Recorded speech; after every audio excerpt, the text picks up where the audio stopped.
President-elect Donald Trump is expected to nominate ExxonMobil CEO Rex Tillerson as Secretary of State. Tillerson has served as CEO and chair of Exxon since 2006. Environmental groups have widely condemned the potential nomination. Exxon's facing multiple lawsuits over its role in covering up the science behind climate change. In 2015, Inside Climate News and the Los Angeles Times revealed ExxonMobil's own research had confirmed the role of fossil fuels in global warming decades ago. By 1977, Exxon's senior experts had begun to warn the burning of fossil fuels could pose a threat to humanity. Exxon initially launched an ambitious research program to study carbon dioxide in the air and ocean, but toward the end of the 1980s, Exxon changed course and shifted to the forefront of climate change denial. Since the 1990s, it's spent millions of dollars funding efforts to reject the science its own experts knew of decades ago. Exxon CEO Rex Tillerson is also known to have close ties to Russian President Vladimir Putin. The Wall Street Journal reports Tillerson has known Putin since he represented Exxon's interests in Russia during the regime of Boris Yeltsin. In 2013, Putin awarded Tillerson the country's Order of Friendship decoration. To talk more about Rex Tillerson, we're joined by three guests. In Washington, D.C., Eric Pica is with us. He's president of Friends of the Earth USA. Here in New York, Carol Moffett is with us, president and CEO of the Center for International Environmental Law, personally subpoenaed by Exxon in a case in Texas seeking to stop an investigation into Exxon's activities led by the Massachusetts Attorney General. 10 other individuals and organizations have also been subpoenaed. And we're joined via Democracy Now! Video stream by Bill McKibben, co-founder of 350.org. In 2014, Bill McKibben was awarded the Right Livelihood Prize, sometimes called the Alternative Nobel, for his work in environmental activism, author of a number of books, including Earth, Making a Life on a Tough New Planet. We welcome you all to Democracy Now! We're going to begin today with Carol. Talk about your response to hearing that Rex Tillerson, the current CEO of ExxonMobil, might be the Secretary of State. I'll say that when the news first came out, I assumed it was a grim practical joke. As it became more real, our response is that it is irresponsible and it's unconscionable. It poses a threat not only to the planet, but to human rights. To put the CEO of Exxon in charge of our negotiations on climate change, our negotiations on oil, on energy, on human rights with countries around the world where this company has interests, where it has a track record of abuses, is patently irresponsible. Now, what is your personal involvement here? Why were you subpoenaed? You would have to ask Exxon that. Our best guess is that Exxon subpoenaed me because of the work that my organization, the Center for International Environmental Law, has done to expose Exxon's history of climate research and its history of climate denial. Our research published last summer demonstrated that Exxon and its oil industry allies were actually doing climate research as early as 1957, and that they had been warned by no later than 1968 that fossil fuels were directly linked to climate change. And so what do you have to do?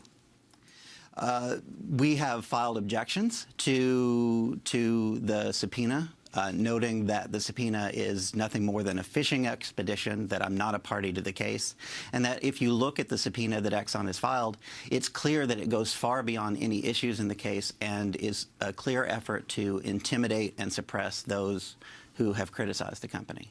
That's interesting because at the same time, and I want to ask Eric Pica this question of Friends of the Earth, you have this questionnaire, Donald Trump's transition team circulating a 74-part questionnaire at the Department of Energy that requests the names of employees who have attended climate talks over the last 5 years. From these subpoenas to a kind of, well, would you call it an enemies list?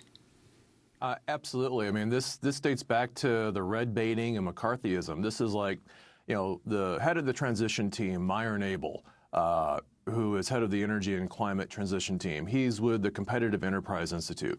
He's been a funded ExxonMobil climate denier, and now he's using that position to go out and find the climate change enemies list in the Department of Energy, and who knows how far it's going to go into the Environmental Protection Agency, NASA, all these agencies that have something to do with climate change. You see both the appointees, the proposed appointees, as well as the transition team trying to undermine the trust, undermine the capacity of these civil servants who are doing really good work on behalf of the American people, undermining their capacity to address what is scientifically proven and what they were doing on behalf of the Obama administration.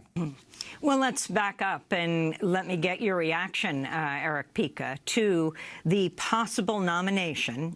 Donald Trump is not denying that he's his first pick, but hasn't actually made that choice yet, maybe kind of floating this to see how people respond, to Exxon CEO Rex Tillerson being nominated as Secretary of State. Say I agree with Carol. At first I thought it was a joke. And then, in thinking about it, Rex Tillerson should be indicted for corporate fraud and for lying to the American public, lying to the world, lying to their shareholders. And so he should be strung up, and the company should be strung up in the court of law for fraud. And instead, he's being rewarded by President-elect Trump with perhaps one of the most important cabinet picks in the U.S. government, the State Department, the head of the State Department. So it is kind of this interesting and weird, bizarro world that we're now living in underneath Trump. Bill McKibben, we're reaching you at your home in Vermont. Has the snowstorm hit yet? No, just a little snowstorm this morning. It is beautiful, I must say. So can you talk about your thoughts when you heard that the Exxon CEO might be named Secretary of State or nominated? It will have to go to Congress. Yes, it will. And I think that there'll be some opposition, actually, in Congress and across the aisle, perhaps, because not only is Mr. Tillerson been actively engaged in trying to slow progress on climate change, he also, and the reporting on this is emerging kind of even as we speak, he and his company are deeply embedded in the Russian oil business. And it is going to, conflict of interest doesn't begin to cover the questions that are being raised by good reporters this morning. I will say I was perhaps a little less surprised than Eric and Carol by all of this. I think that what's going on is that the Trump administration has decided to drop all pretense. They are fully engaged in full-on climate denial, and they are fully clients of the fossil fuel industry. For a very long time, the fossil fuel industry has wielded undue power in our political affairs under both Democratic and Republican administrations. You'll recall that it was Dick Cheney, who had been helping run Halliburton, the oil service company, that dominated the George W. Bush administration. But in this case, they've literally decided to cut out the middleman, and now the world's biggest fossil fuel company, and in many of the most recent years, the most profitable company on earth, the biggest company the world has ever seen, is just basically going to be in charge of things.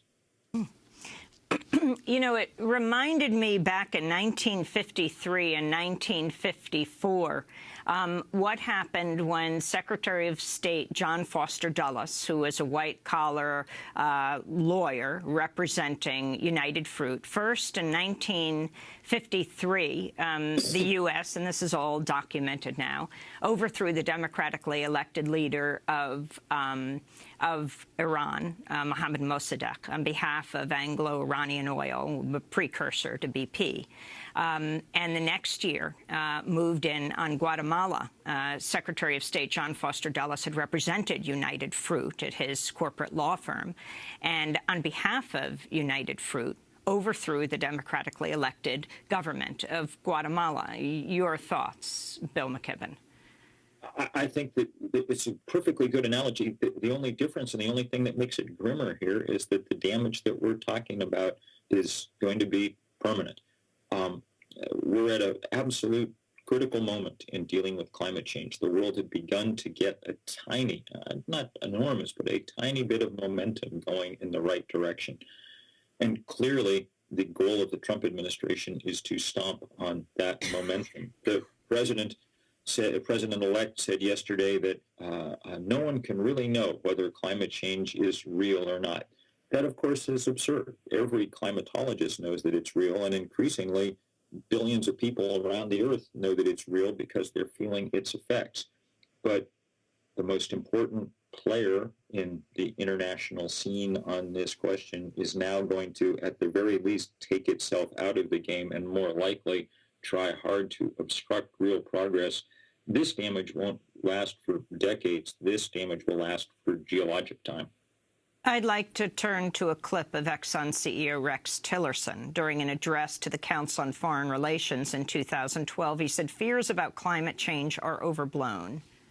And clearly there's going to be an impact. So I'm not disputing that increasing CO2 emissions in the atmosphere is going to have an impact. It'll have a warming impact. We believe those consequences are manageable.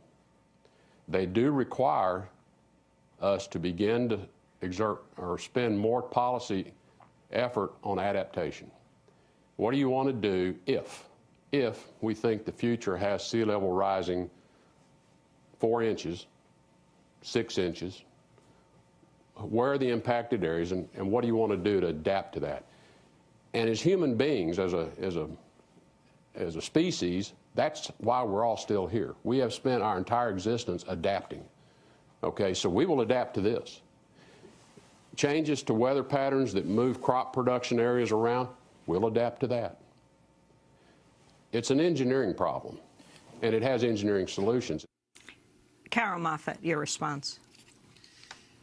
It's emblematic of the industry's response for decades. Delay, deny, deny, delay, and ultimately, when the problem becomes intractable, say that we can adapt and it will be someone else's responsibility.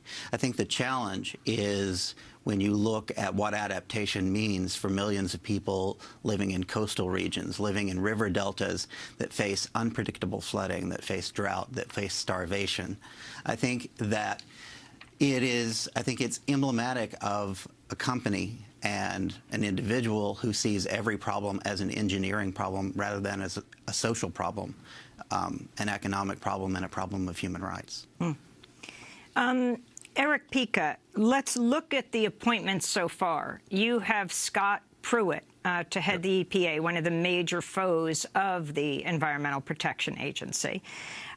Jeff Sessions, Attorney General. We haven't talked as much about President-elect Trump's choice to head the Department of Interior, Kathy McMorris Rodgers. Can you talk about her and then this overall picture of his planned cabinet that we know so far? Yeah, I mean, his cabinet's nominees are the worst when it comes to understanding climate change and perpetuating climate denialism.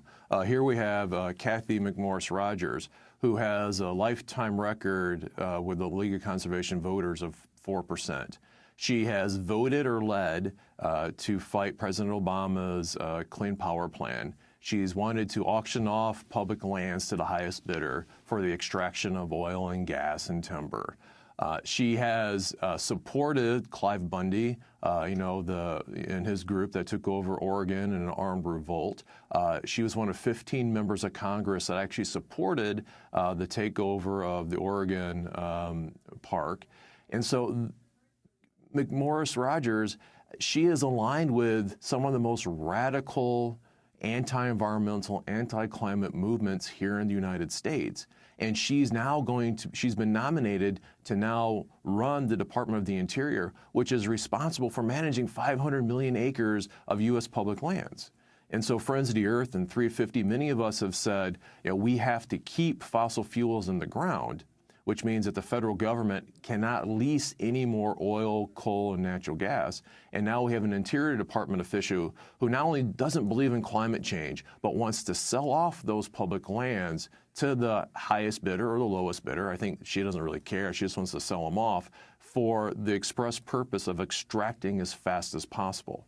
And this is a trend that we've seen with Scott Pruitt at the Environmental Protection Agency, the former Attorney General, the current Attorney General of Oklahoma, who has opposed each of the major rules that President Obama has tried to put in place to regulate climate change, provide for safer water, and for public health. And now he's going to be the head of the Environmental Protection Agency if he's not opposed.